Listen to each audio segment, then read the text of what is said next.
Hello everyone. I wanted to take a video to show you guys some of the things we do to get such healthy pasture.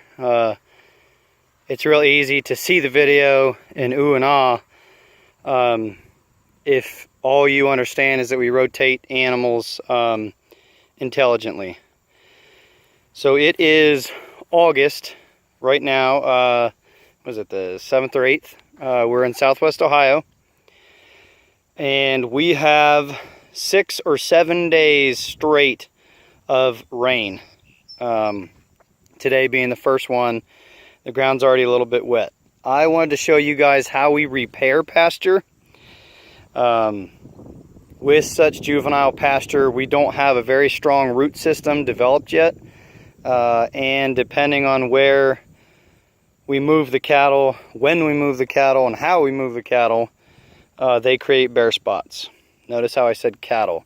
Our sheep rarely ever create something this heinous unless it's a total washout and they're in a valley or bottom ground or something. But anyway, so you are looking at, here was the shade sled that we had. Notice how it's wonderful and lush because the cattle couldn't get to it. But on either side, they made it bare with all their rubbing and fighting and whatnot. Rubbing on the frame of the shade sled with the water totes and whatnot. So they created a bare spot. We came out here that very day and we threw out a bunch of seed. This bare spot was actually probably from here to about here. We threw out sunflowers and buckwheat. During that rainstorm though, this centerpiece was complete muck. I think it was a bit too much for the buckwheat and the sunflower, especially the sunflower. However, on the edges of that muck, we did successfully get some buckwheat coming in. That's this with the white flower here. Buckwheat and sunflower we really like. We don't feel we need a legume as we've got so much clover. And the buckwheat and sunflower, they are warm season cover crops. Sunflower is wonderful because it's got such a nice taproot. Buckwheat is wonderful because once you establish it and let it go to seed, which would be a little bit more mature than this little guy right now. We need that seed to harden off. The buckwheat will continue to reseed and hopefully fill in bare spots. So they're not being filled in by things like cocklebur and whatnot. So that was back in, I believe, early July when we brought them through here. So we tried that. We got a little bit of success, but not a whole lot. Just to show you though, that little bit of success is what brought these grasses in. That's it. If those pieces of buckwheat weren't there on the edge, I don't think that grass would have had as much of a chance. You can see here, the reason why bare soil is so bad is this cracking. The soil is exposed to UV light, killing bacteria on top, exposed to extreme heat, cracking, and without plant life, there is not as much, if any, soil life right on top. That soil life is what we're after. That soil life is what drives our organic matter. Some of you might be saying, if we have so few animals now, why are we so hell-bent on improving our pasture so quickly when we end up having to bush hog?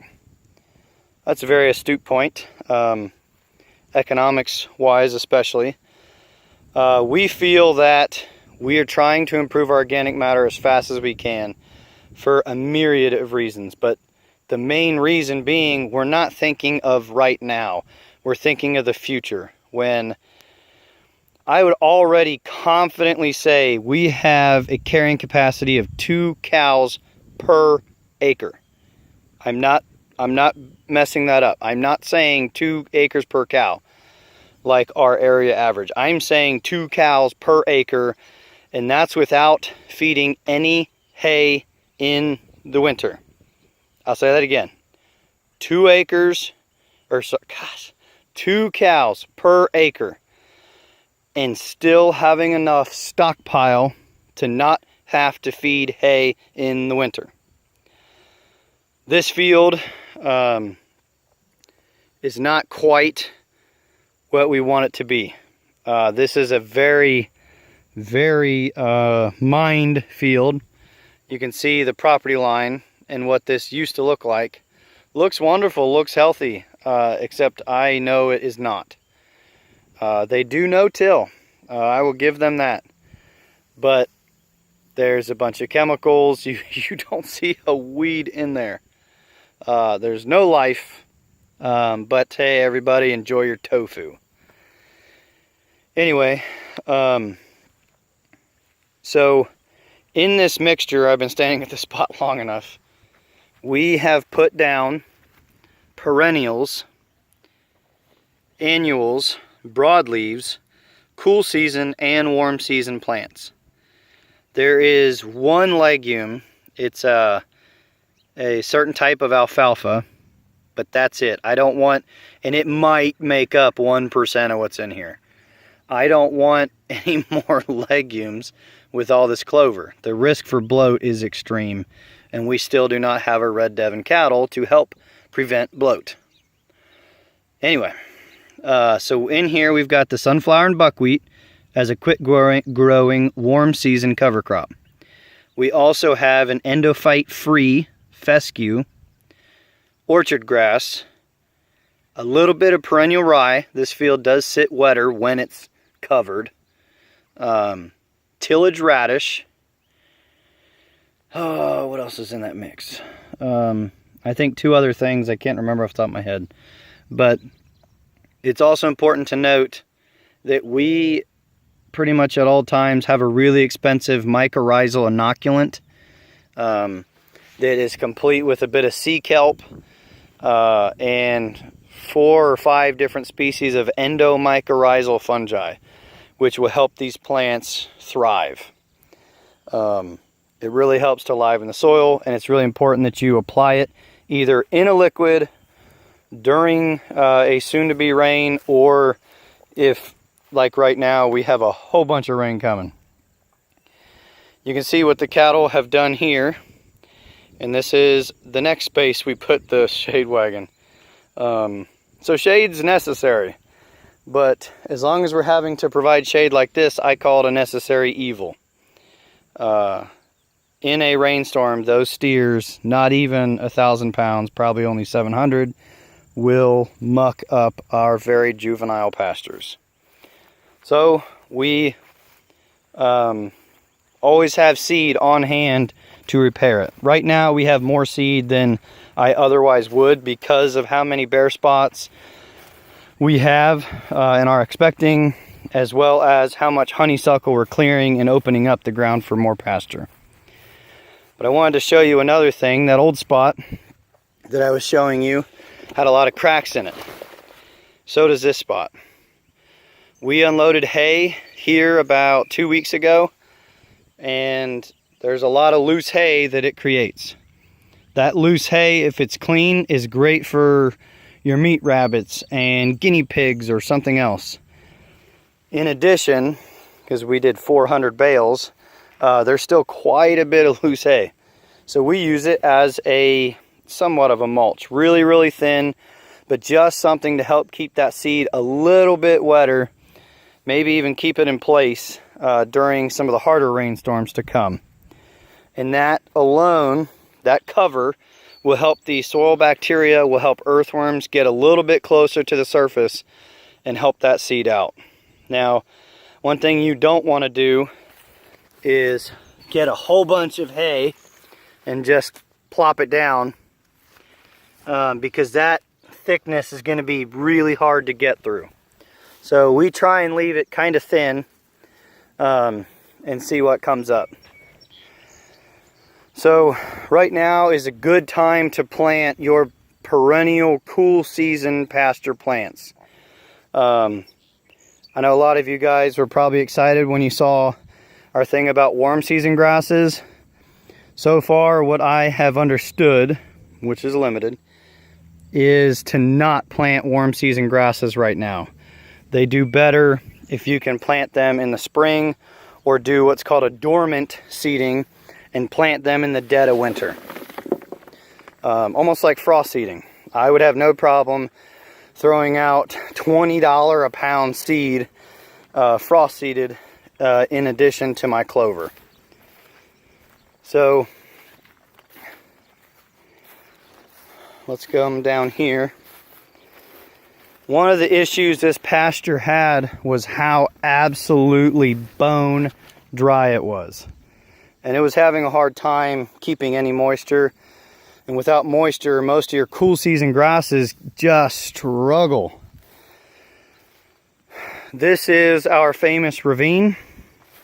That thing with the very, very, very tall grass in it. What we did, we'd been digging a pond in an area of our pasture near our house that sits extremely low.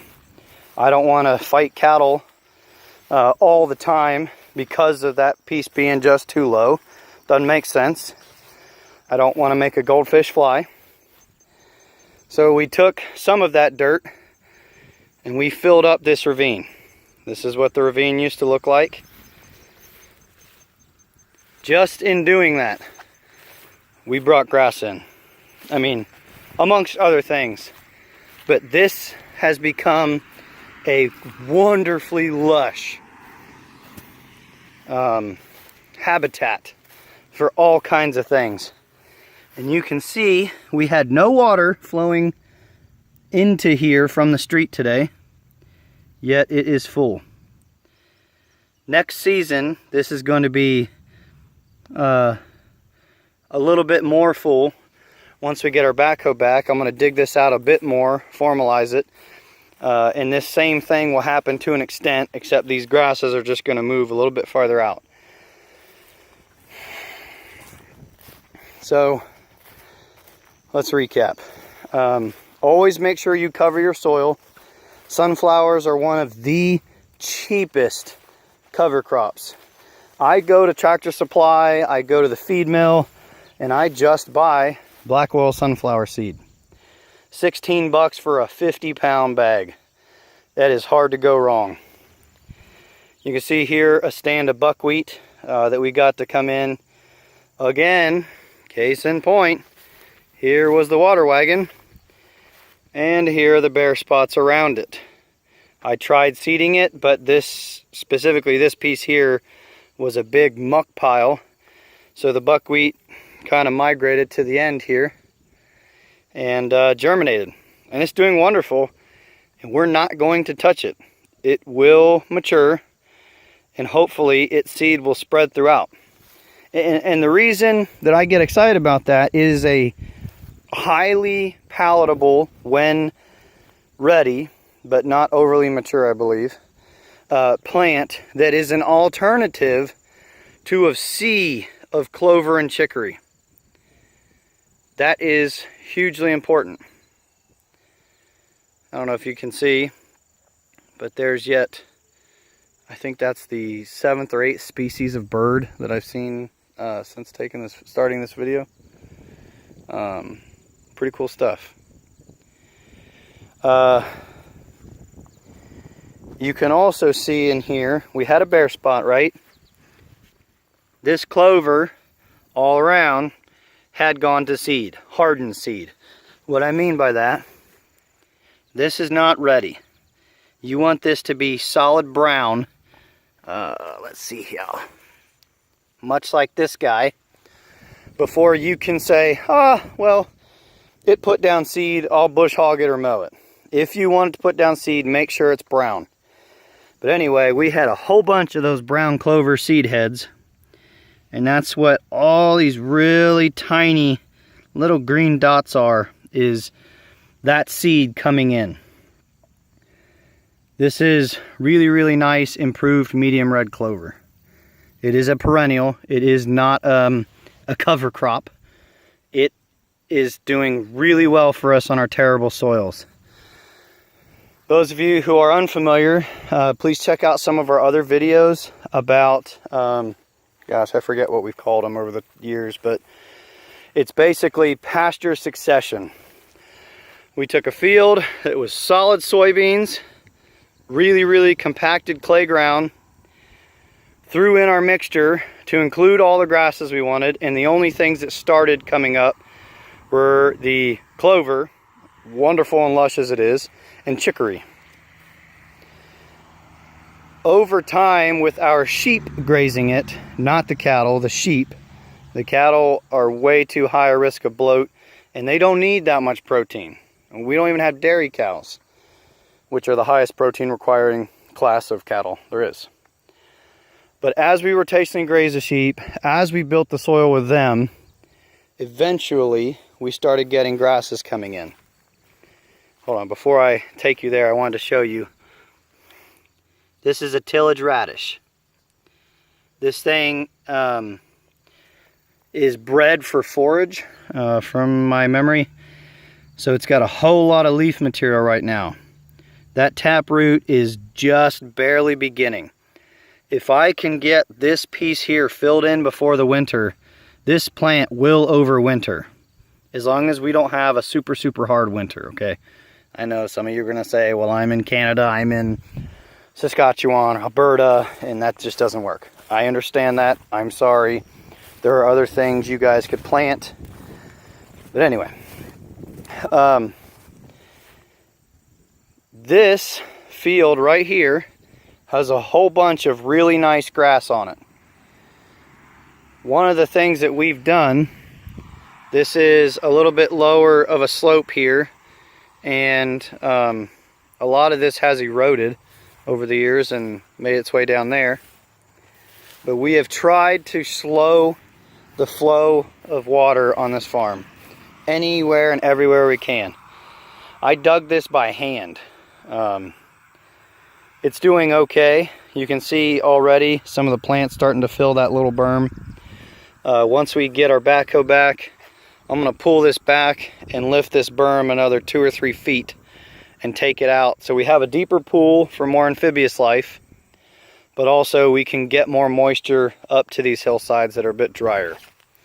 And that will help everybody involved, to include those below that little pond. We do have some milkweed coming in. I do not, off the cuff of my hand, see any monarchs, but now if you guys notice, this is some more bare ground. Again, shade sled, bare spot.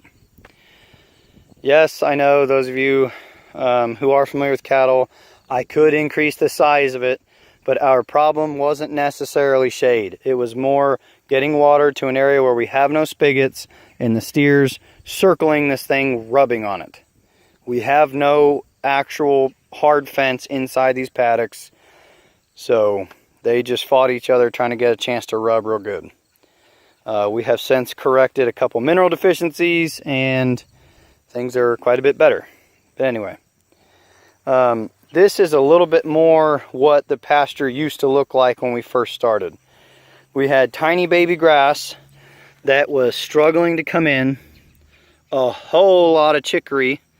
That's this broadleaf right here with its really strong beneficial taproot.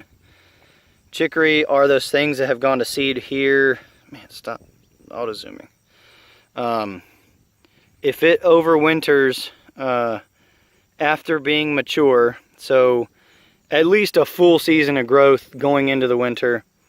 By full season, I don't mean spring, summer, fall. I mean April through October. Then it will put out a seed head the following year. But this is how we started the soil. And by throwing out such a diverse mix onto the pastures, and I don't care where you are, use a mix that you know works for people in your area. Throw out as diverse a mix as you can afford. something will come in. And that something is better than nothing and bare ground. If money is tight, and I know it is beyond tight for us, don't buy the expensive stuff in the beginning. Buy the stuff that your cattle will eat and you can afford.